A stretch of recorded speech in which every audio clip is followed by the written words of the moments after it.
Hello दोस्तों। सो कल मैंने यूपीएससी 2026 का एग्ज़ाम दिया था सेकंड शिफ्ट में। और इस वीडियो में आपको बताऊंगा अपना एग्ज़ाम का रिव्यू एनालिसिस कैसे और मेरा एग्ज़ाम कैसा गया और एग्ज़ाम का लेवल कैसा था और किस टाइप के क्वेश्चन ज़्यादा आए। ठीक है। सो ये वीडियो आपके लिए बहुत ही इंपॉर्टेंट होने वाली है जिसका आज एग्ज़ाम है। ठीक है। और जो लोग एग्ज़ाम दे के आ चुके हैं वो भी जान सकते हैं कि एग्ज़ाम का लेवल कैसा रहा। ठीक है। तो चलिए इस वीडियो को स्टार्ट करते हैं। तो सबसे पहले मैं आपको अपने एग्ज़ाम का डेट बता देता हूँ। मेरा एग्ज़ाम कल था 14 मार्च को सेकंड शिफ्ट में। ठीक है। कहाँ पे? अमरोहा में। एंड मेरा एक्सपीरियंस वहाँ का ठीक था। मैं सुबह मेरी सेकंड शिफ्ट में यानी 3 से 5 थी। ठीक है। रिपोर्टिंग टाइम्स का 1 बजे था तो मैं सुबह निकल लिया था अपने घर से ट्रेन से। ठीक है। और वहाँ आराम से पहुँच गया। वहाँ जाने में कोई दिक्कत नहीं हुई। बट ट्रेन ट्रेन थोड़ी लेट हो गई थी तो मैं लगभग 12 बजे पहुंच पाया वहाँ पर। फिर वहाँ से भी एग्ज़ाम सेंटर पे 12:30 तक पहुंच गया। ठीक है। फिर वहाँ जाकर मैंने देखा काफ़ी लंबी लाइन लगी थी तो फिर एंट्री वेंट्री करवाई, बैग जमा किया। बैग जमा फ्री में हो रहे थे। एंड फिर वहाँ बैग जमा करने के बाद एग्ज़ाम देने चले गए। चेकिंग वेकिंग करवाई और अपना रूम नंबर देखा वहाँ जो लिस्ट लगी हुई थी रोल नंबर के हिसाब से। ठीक है। वहाँ पर चले गए। अब जब एंट्री करी वहाँ पर तो पहले उन्होंने 1-2 बार 2-3 बार चेकिंग करी। ठीक है। उसके बाद बायोमेट्रिक वेरिफिकेशन किया जिसमें उन्होंने फिंगरप्रिंट और आँख का लिया था, आइरिस का। ठीक है। Photo and admit card check किया। और एंट्री प्रोसेस में अगर मैं आपको बताऊं तो वो बेसिकली स्मूथ था। कोई बहुत ज़्यादा स्ट्रिक्ट नहीं था। मतलब स्ट्रिक्ट भी बोल सकते हो आप। उसमें आप कुछ ले जा नहीं सकते थे कोई भी चीज़। ठीक है। बेल्ट रुमाल वगैरह सब निकलवा दिया था। ठीक है। मोबाइल को मैंने अपने बैग में रख के जमा कर दिया था। अब जब वहाँ एंट्री करी तब मेरे रूम में लगभग 6 बच्चे एब्सेंट थे। मतलब अच्छे बच्चे एब्सेंट कम थे, है ना। यानी बच्चों ने एग्ज़ाम छोड़ा नहीं, ज़्यादातर बच्चे गए हैं एग्ज़ाम देने। ठीक है। तो रूम में लगभग हम 1 घंटा बैठे रहे फालतू। वहाँ पर बैठ कर हमने जो है अपना सोचते रहे, हेड डाउन करके बैठे रहे। फिर उसके बाद उन्होंने जब एग्ज़ाम OMR शीट बांटी और OMR बांटने के बाद हमने उसको फिल किया। ठीक है। फिर उन्होंने क्वेश्चन पेपर बांटा और फिर क्वेश्चन पेपर को फिल किया। और फिर उन्होंने कहा कि 5 मिनट बाद खोलना है इसको। फिर हमने 5 मिनट बाद हो गए तो उसको खोला और फिर जल्दी जल्दी से अब मैं बताता हूँ मेरा एग्ज़ाम कैसा गया। सबसे पहले मैंने हिंदी सेक्शन मेरे में खोला। ठीक है। सेक्शन 1। तो ये है मेरा पेपर, आप देख सकते हो। ठीक है। आपको थोड़ा सा उल्टा दिख रहा होगा कैमरे की वजह से। ठीक है। एंड हिंदी इंग्लिश दोनों में है। ये बेसिकली 32 पेज का है। तो मेरे में जो है हिंदी सेक्शन पहले था तो मैंने हिंदी से स्टार्ट किया। ठीक है। हिंदी के जो क्वेश्चन हो रहे थे एक ही बार में आसान आसान, वो तो मैंने सब तुरंत कर दिए। मैंने क्या किया, सेक्शन वाइज गोले भरे। जैसे पहले हिंदी का सेक्शन वो कर दिया, लगभग 10 मिनट में कर दिया। तो 10 मिनट से भी कम ही भर कर दिया होगा लगभग। तो फिर मैंने हिंदी के गोले भर दिए, है ना। अब मैं आपको है ना फिर एक इंटरेस्टिंग बात बताऊँ ये कि जब एग्ज़ाम देने से पहले मैं पानी पीने गया था तो वहाँ पर मैं एक लड़का मिला। उसने मुझे बताया यार कि एग्ज़ाम में वो नेगेटिव मार्किंग नहीं, और वो नहीं थी, मैं भूल गया था।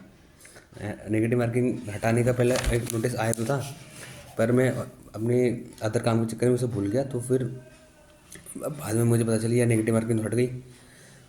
उस लड़के ने मुझे एंड मौके पे बता दिया। और फिर मैंने कही यार मैं बहुत बड़ी गलती करने वाला था कि मैं तो ये सोच के गया था कि जो क्वेश्चन नहीं आएंगे उसे स्किप कर दूंगा। ठीक है। वरना नेगेटिव हो जाएगा। बट एंड में जब मुझे पता चला नेगेटिव मार्किंग नहीं है तब मैंने पूरे 160 के क्वेश्चन अटैम्प्ट किए। ठीक है। तो अब मैं बताता हूँ आगे का।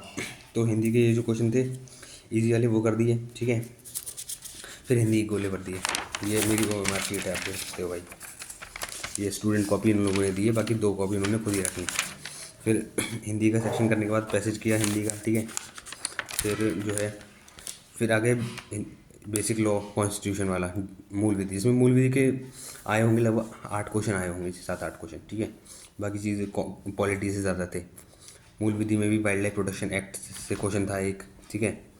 एंड ये था एक लैंड एक्विजिशन हैबिटेशन वाला एक्ट उससे क्वेश्चन था। ठीक है। और कंप्यूटर का भी 2-3 क्वेश्चन थे। एंड फिर मैंने ये करा, करंट अफेयर से भी क्वेश्चन थे भाई। एक ह्यूमनॉइड रोबोट पूछा गया था जो स्पेस में गया है, उसका नाम। तो फिर जो क्वेश्चन मुझे, और धाराएं वाले क्वेश्चन मुझे नहीं आ रहा था उस पर, तो भाई मैंने एक्सपेक्टेड तुक्के मारे जो मुझे लग रहा था कि जो होने के चांसेस हैं, ऐसे रैंडमली नहीं कोई सा भी मार दिया। और जो मुझे आ रहे थे वो तो मैंने करी दिया अच्छे से, ठीक है। फिर इसके बाद मैंने मैथ आई, बट मैंने मैथ नहीं करी, मैंने रीजनिंग करी। मैंने रीजनिंग में वो भी वही क्वेश्चन कर दिए जो आसान से हो रहे थे इसमें, ठीक है। एक तो सीटिंग अरेंजमेंट से क्वेश्चन था, एनालॉजी से क्वेश्चन है भाई, और मिरर इमेज, वाटर इमेज से है, ठीक है। फिर उसके बाद मैंने मैथ वाला किया। मैथ में अपना टेबल्स के क्वेश्चन आए थे, ग्राफ और डायग्राम के क्वेश्चन आए थे, है ना। और टाइम, स्पीड एंड डिस्टेंस और नंबर सिस्टम, इन चारों चीज़ों से क्वेश्चन थे। फिर ओवरऑल जब मेरा पेपर, जो जो क्वेश्चन मुझे आ रहे थे वो मैंने करे। उसके बाद फिर मैंने करे वो क्वेश्चन जो होने में टाइम लग रहा था और जो नहीं आ रहे थे। तो जो क्वेश्चन होने में टाइम लग रहा था मैंने दूसरे राउंड में किया, वो क्वेश्चन भी मेरे ज़्यादातर हो गए। फिर मेरे लगभग 10-12 क्वेश्चन बचे हुए जो मुझे नहीं आते थे। फिर उनमें मैंने क्या किया, गैस वर्क किया, ठीक है। तो अगर मैं आपको सेक्शन वाइज डिफ़िकल्टी बताऊं तो यार इंग्लिश, हिंदी जो है अपनी नॉर्मल थी, इजी टू मॉडरेट मान सकते हो आप। और फिर मैं मैथ को अगर आप बताओ तो मैथ भी आपको इजी टू मॉडरेट बोल सकते हो, बट एक, हाँ, 2 क्वेश्चन गलत आए थे मैथ का। एक क्वेश्चन जो था वो मैंने काफ़ी देर तक सॉल्व किया, बट वो आज का आंसर ही नहीं आ रहा यार। एक तो ये 104 वाला, जिसमें पूछा गया था एक ब्लेंडर है उसको बेचकर 25% का लॉस हो रहा है, 20% का प्रॉफिट हो रहा है, तो ओवरऑल कितना हो रहा है। तो ओवरऑल इसमें 4 ऑप्शन में से कोई सा आंसर मैच ही नहीं कर रहा था, तो वो मुझे गलत लगा क्वेश्चन, ठीक है। और 1-2 क्वेश्चन और थे, बाकी मैथ भी ठीक थी। रीजनिंग भी इजी टू मॉडरेट मान सकते हो आप। बाकी जीके को आप मॉडरेट टू डिफिकल्ट कह सकते हो। अभी देखो ज़्यादातर बच्चों का आप रिव्यू देखोगे तो वो सब यही बोलेंगे कि पेपर बहुत आसान आया, बट जब आंसर की आएगी तब सब लोग अपने आप ही दूर कहेंगे कि भाई हमारा तो कम हो गया स्कोर पर, है ना। अभी तो एग्ज़ाम हो के आया तो हर कोई आसान आसान बता रहा है, बट इतना भी ईजी नहीं था। जितने भी कोचिंग वाले हैं मास्टर वो सब कह रहे हैं सब पढ़ाए वो सब हमारे से आया, बट ऐसा कुछ नहीं है भाई। एंड फिर जो लास्ट के 15 मिनट बचे तो मैंने वो वाले क्वेश्चन कर दिए जो मुझे नहीं हुआ, और मैंने, है ना, तुक्के वाले मार के 160 के क्वेश्चन अटैम्प्ट कर दी और फिर आराम से बैठ गए। एंड ज़्यादातर बच्चों का 10 मिनट पहले ही हो गया, तो 10 मिनट तक सब बच्चे ऐसे ही बैठे रहे खाली। तो अब मैं आपको बताता हूँ उसके सेफ अटैम्प्ट कितने रहेंगे। सेफ अटैम्प्ट मेरे हिसाब से 160 तो सभी ने अटैम्प्ट किए होंगे, ठीक है। अगर आपके 120 से 125 सवाल ठीक है, तो यानी लगभग 312 नंबर तक आपके बन रहे हैं, तो ठीक है भाई, आप क्वालिफाई कर सकते हो एग्ज़ाम।